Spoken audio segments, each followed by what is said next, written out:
అందరికీ అవును, ఎన్నికలకి సిద్ధంగా మేము ఉన్నాం. సీట్లు మేము డిసైడ్ చేసుకుని రెడీగా ఉన్నాం. మీరు ఇంకా పొత్తులోనే ఇంకా కన్ఫర్మ్గా మీరు లేరు. మేము ముందంజలో ఉన్నాం. మేము అనుకున్నటువంటి 175 టార్గెట్ ముందుగానే మేము కలగడానికి ఎలక్షన్లో మేము ముందుగానే రెడీ అయ్యి ఉన్నాం. అసలు జగన్ గారికి ఎందుకు ఓటేయాలి సార్? జగన్ గారు చేసినటువంటి 75 ఏళ్ళ స్వతంత్రం వచ్చిన తర్వాత పేద ప్రజలకి ఒక సంక్షేమ పథకాల ద్వారా ఆదుకోవడం జరిగింది. అభివృద్ధిలో ముందంజలో ఉన్నాం. సచివాలయ వ్యవస్థ పెట్టి మన ఇంటి ముందుకే అభివృద్ధి మనకు కనిపిస్తుంది. ప్రతి గ్రామంలో సచివాలయంగా ఉంది. అమరావతి వెళ్ళే సచివాలయం చూడవలసిన పని లేదు. పేద ప్రజల అవసరాలు తీర్చే సచివాలయం ప్రతి గ్రామంలో కట్టినారు. మరి అలాగే రైతు భరోసా కేంద్రాలు, రైతులకు ఉపయోగపడినటువంటి రైతు భరోసా కేంద్రాలు, హాస్పిటల్లో మెడికల్ డాక్టర్లు, నర్సులు పూర్తి స్టాఫ్తో ఉన్నారు. ఈక్వల్ టు కార్పొరేషన్ హాస్పిటల్తో సమానంగా ప్రభుత్వ వైద్యశాలలు ఉన్నాయి. అలాగే గవర్నమెంట్ స్కూళ్ళు, ఈరోజు ప్రైవేట్ కార్పొరేషన్ స్కూల్ ఎలాగున్నాయో, ఇంటర్నేషనల్ స్కూల్ ఎలాగున్నాయో, ఈరోజు పిల్లలకి అదే స్కూల్లో ఇంటర్నేషనల్ స్కూల్లో చదువుతున్న పెద్దింటోడు తాలుగా సిబిఎస్ సిలబస్, పేదవాడి పిల్లవాడు కూడా సిబిఎస్ సిలబస్ చదువుతూ వాడికి ట్యాబులు, బైజూస్ యాప్, ప్రపంచంలో ఏం నాలెడ్జి పెద్దింటోడు బుర్రలో వేరు పిల్లలకు ఉందో పేదవాడి తాలుగా మైండ్లో పిల్లవాడు కూడా అదే స్థాయి విద్యా వ్యవస్థను తీసుకొచ్చారు జగన్మోహన్ రెడ్డి గారు. చంద్రబాబు నాయుడు గారు పవన్ కళ్యాణ్కి ఓడించడానికే చంద్రబాబు నాయుడు ప్లాన్ ఏంటంటే మళ్ళీ ఇతను 2.5 ఏళ్ళ సీఎం అడుగుతాడు, ఎప్పుడైనా మేక్ అవుతాడు, ఈయన్ని క్లోజ్ చేయాలా, రేపు వైఎస్ఆర్ జగన్మోహన్ రెడ్డి లేకపోతే నేను ఉండాలనే ఆలోచనతో వాడిని దించాడు. అంతేగాని వాడి వల్ల ఏం ఉపయోగం లేదు.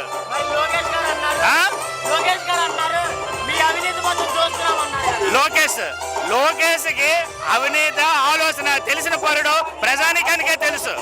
ఎక్కడ ఏ విషయం మాట్లాడాలో లోకేష్ గారికి తెలుసా? తారక రాముడు సొంత మామయ్య కొడుకు చనిపోతే పాదయాత్ర ఆపలేదు. చంద్రబాబు నాయుడు వాళ్ళ నాన్న జైలుకి వెళ్తే పాదయాత్ర ఆపినాడు. తండ్రి జైలుకి వెళ్తే పాదయాత్ర ఎందుకు ఆపాలండి? అతని కోసం వచ్చి హార్ట్ అటాక్ వచ్చి తారక రాముడు చనిపోయాడు. ఎవరు తారక రాముడు? వాళ్ళ రక్త సంబంధం మనిషి కాడా? ఆపాలి కదా నువ్వు పాదయాత్ర. వెంటనే కంటిన్యూషన్ చేసావు.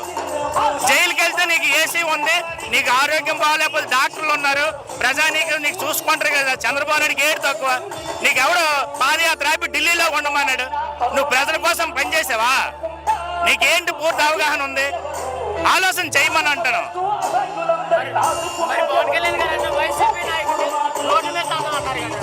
వైసీపీ నాయకులు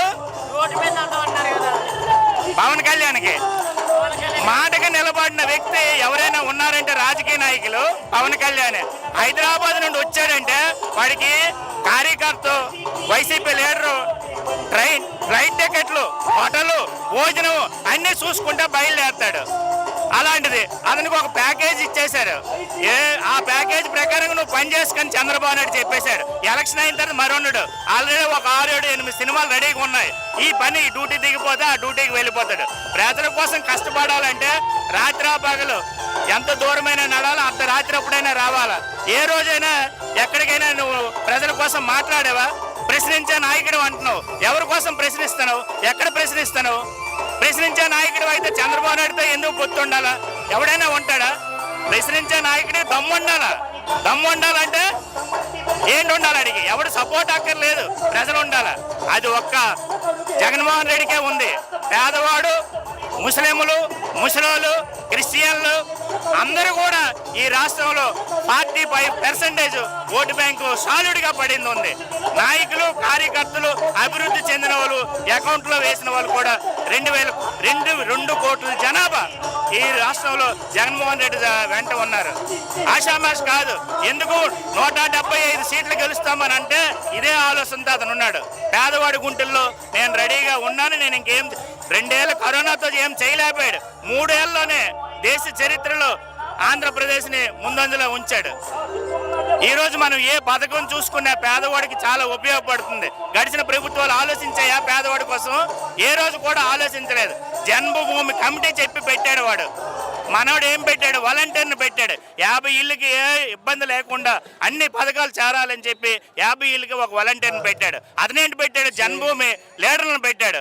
ఏ పథకానికి సగం ఇవ్వాలా, సగం వాళ్ళకి ఇవ్వాలి. అవినీతి లేకుండా ముందుకు తీసుకెళ్లిన ప్రభుత్వం వైఎస్ఆర్ జగన్మోహన్ రెడ్డి గారు. అది ఎవరైనా చేయగలిగారా? ఈరోజు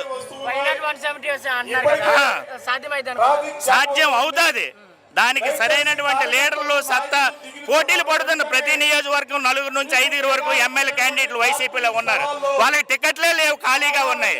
టీడీపీ జనసేనకి ఇవి ఇతడు వదిలితే ఖాళీ అయితే ఇంకా అందులో టికెట్ సాధించడానికి వెళ్తున్నారు. ఇక్కడ 4-5 రేసి అంటే ప్రతి మండలానికి ఒక ఎమ్మెల్యే క్యాండిడేట్ ఉన్నారు. మరి ఆలోచన చేయండి, ఎంత పవర్ఫుల్ గా లేకపోతే ఆ స్థాయికి వెళ్తారు. అంతమంది లైన్ క్యూ కడతారు. ఎవరైనా ఎప్పుడైనా ఇన్ని పార్టీలు వచ్చే మనం చూస్తున్నాం. ఆ రకంగా క్యూ కట్టిన వాళ్ళు ఎవరైనా ఉన్నారా? 2 సార్లు మంత్రి చేసి నువ్వు ఎంపీగా వెళ్ళు, నీ స్థానంలో మరి కొత్త అవకాశం ఇస్తానన్నాడు. అలాగే చేసుకొస్తూనే ఉన్నారు.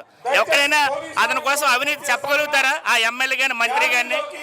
అలాగే నువ్వు రాజ్యసభకి వెళ్ళు, ఇక్కడ మరొక అన్నను పెడదామన్నారు.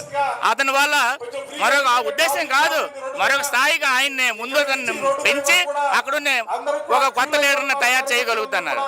ప్రజలకి దగ్గరగా చూడగలిగినటువంటి ప్రభుత్వం ఏదైనా ఉందంటే వైఎస్ఆర్ జగన్మోహన్ రెడ్డి గారు.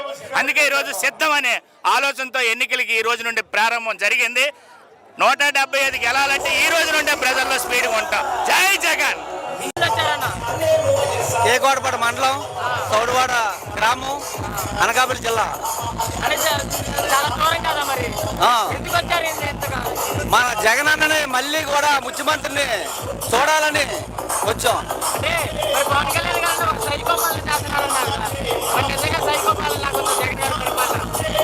జగన్ గారు చేసింది బోకర్లకి జోబీలు ఎండలేదని